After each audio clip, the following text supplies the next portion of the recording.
Ikhwah sekalian, kenapa Allah memilih puasa? Puasa Asyura. Kita nggak pernah mendengar dalam sejarah Islam itu ada sholat Asyura, nggak ada. Ya, kemudian apalagi zakat Asyura, tak ada. Haji Asyura, tak ada gitu ya. Syahadat Asyura apalagi nggak ada. Tapi adanya puasa Asyura. Karena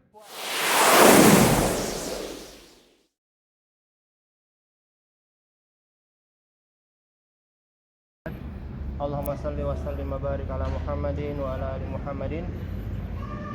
Ikhwati fillah, saudara-saudaraku sekalian, bersyukur sekali lagi kepada Allah Subhanahu wa taala kita masih diberikan kesempatan bersilaturahmi di sini, menimba ilmu dan bersilaturahim. Dan yang pasti insya Allah kita ingin mengetahui bahwa setiap bulan itu ada hari-hari tertentu di mana agama kita menyarankan untuk kita berbuat kebaikan. Nah, pada pagi hari ini insya Allah yang akan disampaikan adalah terkait dengan puasa Tasu'a dan puasa Asyura. Nah, dua hari ini tentunya mungkin bagi kita ada yang sudah sering mendengar atau familiar, ada juga yang belum pernah mendengar. Nah, semoga menjadi ilmu bagi yang baru mendengar dan menjadi pengingat bagi yang sudah sering mendengar. Saya awali dengan firman Allah di surat Al-Baqarah ayat terakhir itu. La nufarriqu baina ahadin min rusulih. Ya, sebagai seorang muslim sebaiknya tidak membeda-bedakan iman mereka terhadap rasul-rasul Allah gitu. Kita mengetahui rasul kita yang paling terakhir khatamul anbiya wal mursalin adalah Nabi Muhammad sallallahu alaihi wasallam. Namun tentunya kita tidak boleh menutup mata terhadap puluhan rasul ya, bahkan mungkin ratusan yang tidak tersebutkan sebelum Nabi Muhammad. Nah, di antaranya adalah seorang nabi yang membawa kitab, yaitu kitab Taurat ya, Musa. Nah, singkat sejarah bahwasanya Nabi Musa ini benar-benar Allah anugerahkan sebuah tongkat yang dengan itu Allah selamatkan ia dari kejaran raja yang paling zalim saat itu, Raja Firaun dan kaumnya ya. Nah, di hari diselamatkannya Nabi Musa dari kejaran Raja Firaun dan kaumnya ini, disinilah hari yang istimewa sebenarnya bagi umat Islam gitu. Namun nanti ketika nanti diriwayatkan oleh Nabi, sejarah daripada puasa Asyura itu adalah sebenarnya dulu sebelum diwajibkannya puasa 30 atau 29 hari Ramadan, itu sudah ada puasa wajib sebelumnya, itu puasa Asyura. Ya, puasa di mana Allah mewajibkan kepada umat muslim, lagi-lagi ini sebelum nanti diwajibkannya fardhatus shaum fi Ramadan. Ya, puasa wajib di Ramadan. Puasa di hari ke-10 Muharram. Kenapa? Karena itu hari istimewa saat diselamatkannya Nabi Musa dari Firaun dan kaumnya, seperti itu. Namun ketika Nabi Muhammad kemudian hijrah ke Madinah, kemudian Nabi Muhammad jalan-jalan di sekitar Madinah, ia melihat kan di Madinah Rasul itu hidup dengan tidak hanya kaum muslimin kan, dengan kaum Nasrani, bahkan dengan kaum Yahudi Madinah yang sudah lama di situ tinggal. Dia melihat kaum Yahudi itu mereka pada berpuasa. Lalu bertanya Nabi kepada kaum Yahudi, "Wahai kaum Yahudi, engkau berpuasa apa?" gitu. Kemudian dengan bangga ia mengatakan kaum Yahudinya, "Wahai Muhammad, kami dengan bangga berpuasa puasa 10 Muharram, di mana pada hari ini Allah selamatkan Nabi Musa dari kejaran Firaun dan kaumnya," gitu. Lalu Nabi Muhammad berkata, "Sesungguhnya nahnu aula bidzalik," gitu. Kami yang lebih pantas untuk seperti itu ya. Karena memang nabi kami itu ya Nabi Musa gitu. Artinya iman kepada Rasul itu adalah iman kepada semua Rasul, baik dari mulai Nabi Adam sampai Nabi Muhammad termasuk Nabi Musa ini. Maka sesungguhnya kami yang lebih berhak berpuasa untuk hari ini, hari kemenangannya, yauma najjallahu Musa min fir'auni wa qaumih, hari di mana diselamatkan Nabi Musa dari kejaran Firaun dan kaumnya. Nah, namun karena memang sudah sering puasa Asyura, kemudian Nabi tidak ingin menyamai dengan ibadahnya kaum Yahudi, karena dalam sabda lainnya adalah barang siapa yang menyerupai sebuah kaum maka dia bagian darinya gitu.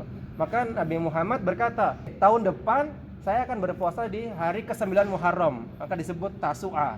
Tasu'a itu dari kalimat tis'ah, 9 gitu. Sedangkan Asyura dari kalimat asyarah gitu. Nah, dia Rasul ingin berpuasa di tahun depannya. Namun qadarullah pada tahun depan setelah mengucap itu Rasul tidak lagi hidup ya, sudah meninggal saat itu.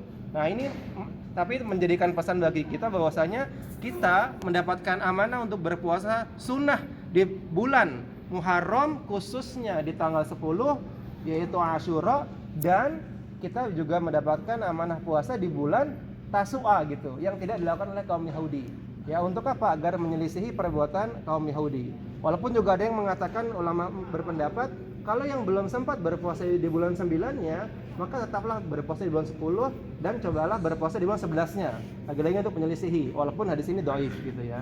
Yang penting kita mengetahui kita tetap punya iman kepada para rasul, ya tidak hanya kepada Nabi Muhammad saja, karena semuanya adalah sama. Rasul itu membawa satu misi, yaitu tauhid, seperti itu.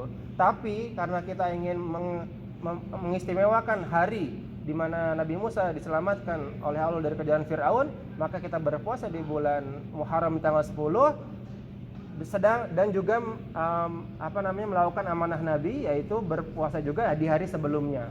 Nah, ikhwah sekalian, kalau kita runut ceramah-ceramah sebelumnya ini, sesungguhnya kita masih berada di bulan 4 bulan haram, 4 bulan hurum itu kan. Dari mulai Dzulqa'dah, saya ingat sebelum haji itu, kemudian Dzulqa'dah, Dzulhijjah, kemudian sekarang Muharram. Ini sudah bulan ketiganya di antara 4 bulan hurum itu. Nanti kita akan ketemu lagi bulan hurum ini di bulan Rajab. Ya, ada jeda antara sekarang Muharram, Safar, ya nanti baru Rajab, ini ada jeda yang banyak. Nah, kemudian kita masih di bulan hurum, masih berbagai banyak ibadah bisa kita lakukan, dan semua dilipat gandakan, bahkan dispesifikkan di bulan di tanggal ke-10, yaitu puasa Asyura ini.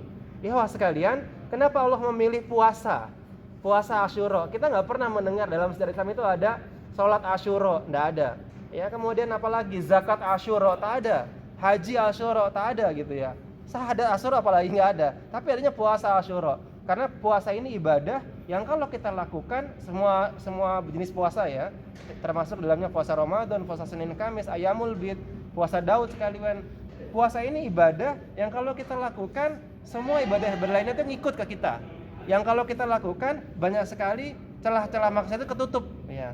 Kita sadar kok kalau orang puasa itu diledek orang atau diapapun orang misalnya, pasti setidaknya dia menahan amarah karena takut puasanya batal gitu. Tapi kalau kita nggak puasa, itu loss gitu, loss aja gitu ya. Setidaknya dengan puasa itu lagi-lagi banyak celah-celah maksiat yang selalu akan tertutup oleh puasa tersebut gitu. Sebagaimana hadis Nabi, as-saumu junnah, puasa itu perisai. Maka kalau bisa berpuasa Senin Kamis, alhamdulillah. Kalau bisa berpuasa ditambah dengan Ayyamul Bid, yaitu puasa 3 hari di setiap pertengahan bulan, alhamdulillah. Semoga kita bisa mengamalkan puasa ibadah Tasu'a dan Asyura, dan Allah menjaga puasa kita sehingga Allah menjaga semua amal ibadah kita. Sekali lagi, mari dari sekarang ditaruh di tanggalan, diingatkan semuanya saudara kita, puasa sunnah Tasu'a dan Asyura. Satu hikmah yang paling terpenting adalah manfaatnya adalah menghapus yukafiru al-madiyah. Jadi menghapus satu dosa sebelumnya, 1 tahun sebelumnya. Ini luar biasa. Kemarin kita punya puasa Arafah, menghapus yukafiru al-madiyah wal baqiyah, menghapus dosa setahun dan sebelum dan sesudahnya. Sekarang ada lagi ya, tiap 1 bulan kemudian menghapus puasa sebelumnya. Bukankah kita akan bersyukur dan merasa senang setiap dosa-dosa kita itu dihapus setahun gitu kan? Ini kalau dikumpulin lumayan ini, sampai 32 tahun. Kalau umur saya itu 32 tahun puasa, kali kan pelan-pelan kehapus. Semoga seperti itu. Jadi ini motivasi, lagi-lagi kita punya peluang emas untuk sedikit menghapus dosa-dosa kita, yaitu dengan puasa Asyura. Ya, itu yang dapat saya sampaikan. Sekali lagi semoga kita bisa mengamalkan sunnah puasa Tasu'a dan Asyura, dan kita bisa men-share kepada saudara kita semuanya. Itu saja yang dapat saya sampaikan. Jagalah Allah sehingga Allah akan menjaga kita semuanya, insya Allah. Terima kasih. Assalamualaikum warahmatullahi wabarakatuh.